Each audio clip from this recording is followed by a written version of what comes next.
where we've been able to bring women together from the tip of Vanua Levu to Rambi Island. We basically got the whole of Vanua Levu and Rambi covered this week in our Women's Human Security First campaign, a campaign that's been running since 2014.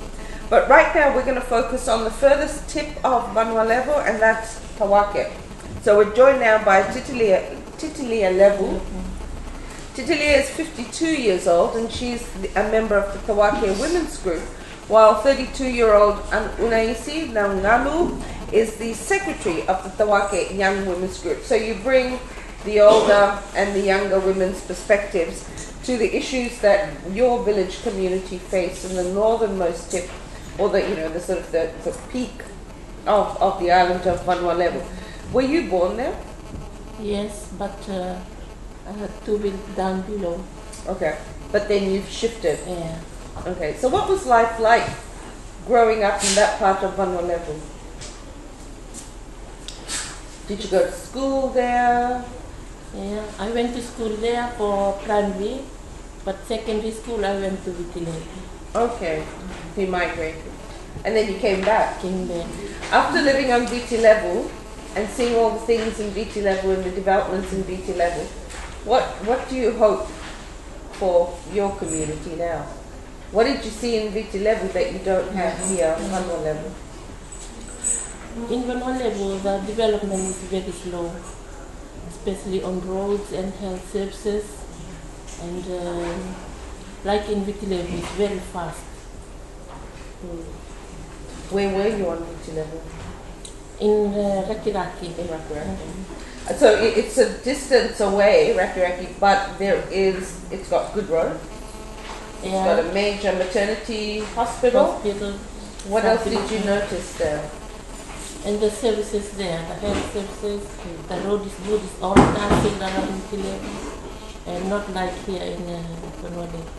Okay, thanks Titilia. Una, for the young women who live in Tawake, you were born there? Yeah. Yes, you've grown up there. Have you lived elsewhere? Did you go and live anywhere else like Titilia, or have you just lived on the island? I lived in Tawake when I was still young. When my dad went to work, we went to Suba, then come back to Lambasa, and he's been retiring and he's been in the village again. So once again, you see what's available in Suba. Even Lambasa town is very different from what happens up in Tawake. What do you notice? What do you think about in terms of, this is what I'd like for my village? About the service and development in the village. Like what we see in town, it's very slow. Depends while we in the village. Going on to the medical centers. As for young women's youth in the village, it takes them very slow to try to achieve something, rather than people living in the urban centers, whether it's Lambasa or Suba for that matter. I want to talk to the two of you about climate change, because you both represent, in sort of a distinctive generation. What have you noticed about the sea level around your village? Is it changing, and what are those changes looking like? It's a big change in Tawake village. From the time I was there, from that time till today, if you go to Tawake today, you'll see that some houses, half of them on the sand and half inland. How old? How many years difference? So when you say from the time you were there, you came back from school, or when you got married there? So that was how many years ago? I went to Tawake in 1996. 1996. So we're talking about 10 years. 10 years. In 10 years, you've seen a change in the coastal line. And so some of the houses are stuck in the sand now. Yeah. Are people moving? No, they are not moving. No. But before I come to Lambasa last week, one house there, instead of moving inland, they just extending the house on the shore. I don't know. I think many awareness programs should be done in the rural community for them to really to understand know, what it means to adapt and move. Okay. climate changes. What have you noticed in the 10 years? About 10 years ago till now, and I think just last 2 months, we have one time there was a really high tide in every afternoon, and I see the seawater just come inside the village, where before it was not being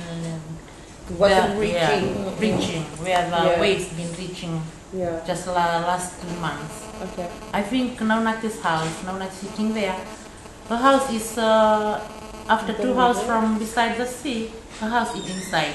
The water reach where Naunati is staying. So previously we would have the main first row of houses, 2, 3. So 2 rows of houses have been affected.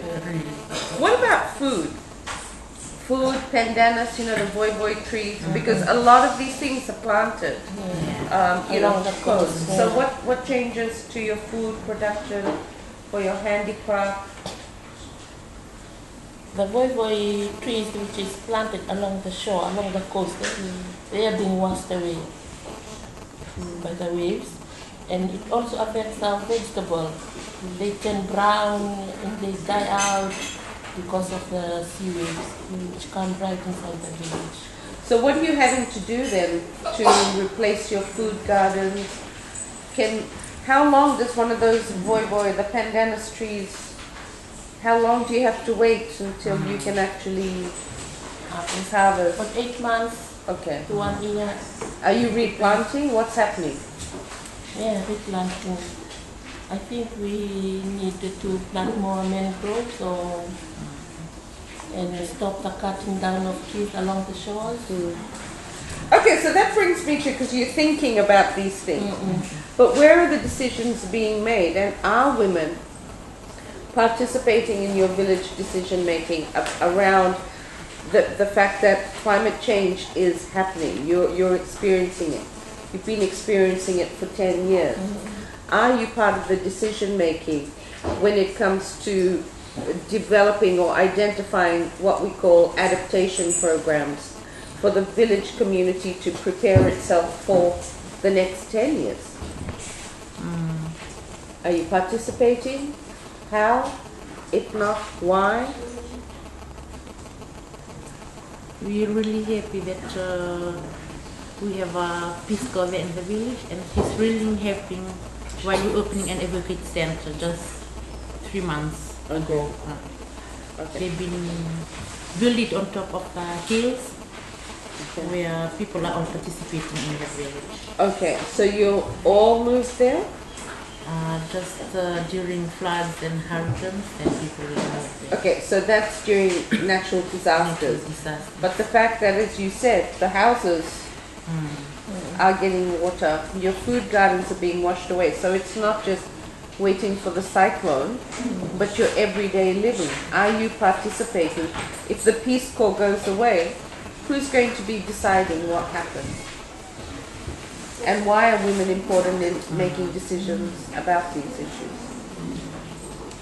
I think women play a major role in the village to talk to the club and to combine them together and to do something to help in preventing these things happening. Because what would happen? Do you think everybody would just leave the village and go somewhere else? If the coastal erosion gets worse, as the sea level is rising, yeah? What's your plan, or what do you think the Tawake village should plan for the next 5 years? And what role do women have in those plans, in making those plans, implementing those plans? From my point of view, I think it's good and better if we relocate to some higher level. And is there land available to move? Yeah. Some families are moving up in the Okay. All right. So we're talking about climate change, but you've also got the issue of health. So we were talking to Tatiana, and we know that Langi has a health center but it might be a health center that needs to be improved so that you could get there. Tell me about right now. You've obviously had children. Do you have children? What happens when you're pregnant and you need to go and give birth? What do you do? From Tawake nursing station, you just have to take inform from the district nurse and comes to Lambasa Hospital. How do you get to Lambasa Hospital? For doctor's clinic and blood test and. So you're at the tip of Vanwa Levu. Lambasa is all the way around. There is no direct road, right? So I'm asking you, how do you get from there to there? And what does it take to get to even just have your tests done? We have to hire a boat from the village of Tawake and all those ladies along the coast. Those who are pregnant, we have to hire a boat from the landing. So do you plan? Is that how it's done? So Yeah. you plan to all the women get on the boat? No, No? it's done now. We have to hire a boat to Wainingadu, then catch the bus from there to Lambasa Hospital. Okay. And how much does that cost? The boat costs $50 from Tawake, and those upper villages, they pay $80 up to $100. The Does northern village. Just for the boat fare. Yeah. Does that mean that a lot of women aren't going for antenatal checkups? They just go when it's time to have a baby? Yes. Some ladies, they come when they are 9 months pregnant, and they come because they can't afford to come and go back and come. And then what about afterwards? Because you have to have your 6-week postnatal checkup. Do women come back for the postnatal checkup, or once they've given birth, do they stay for 2 months and then go back? What happens? After delivery in Lambasa Hospital, they stay.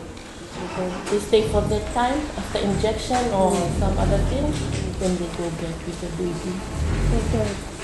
So what's your recommendation then in terms of the health improvements for your community?